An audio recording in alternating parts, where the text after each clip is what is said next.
Collin Anglin versus Melsik Baghdasaryan. I said remember the name. You better remember the name, man, because he got the TKO round 2 left head kick. Beautiful, picture perfect. Almost included in the best photos, but I didn't think it was quite good enough.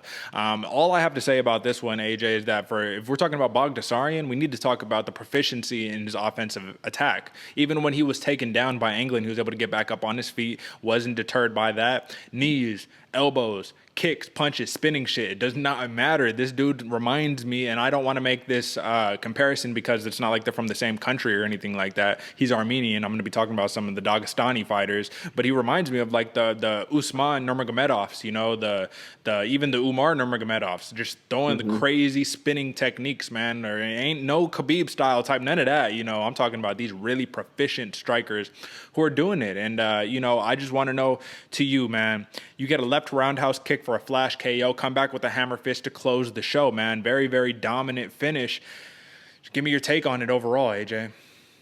Man, impressive. I had it going a little back and forth for round 1, but then when Baghdasaryan came on, bro, he put on. He showed up when it was time. And sometimes they say, you know, when the light hits, that's when you got to deliver. And sure enough, Baghdasaryan was there, brother. And that left high kick was absolutely insane.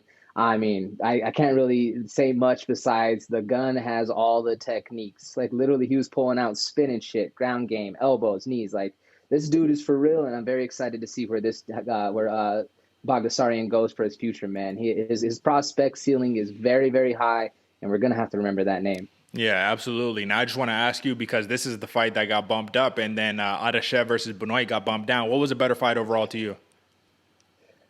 I'd probably have to say this one, just because like the Benoit fight. Don't get me wrong, like I like seeing it, and it was a great performance. But once one of the fighters just gets on his bike and starts literally running around the cage for the whole third fight, don't get me wrong, that's a win. Like, and smart move, game plan all day.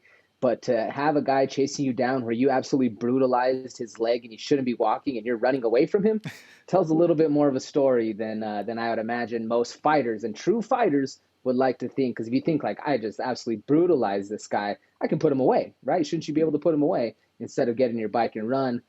I don't know. That's up for debate because the check is the check at the end of the day, and he did get his hand raised. So.